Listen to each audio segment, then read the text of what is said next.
Okay, so here's the two main bits of your trombone. You can see on this bit, one bit is slightly longer than the other. The longer bit goes in here. Okay, and then you screw this up.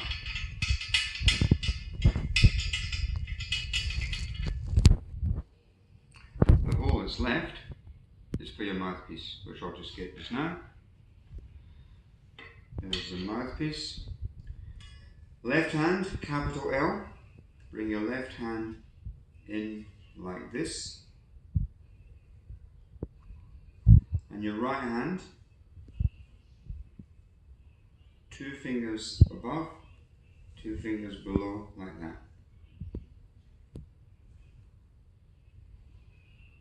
So a nice relaxed wrist. Forefinger in the left hand here, thumb in the left hand in there, and your right hand like that. And that's how you hold a trombone.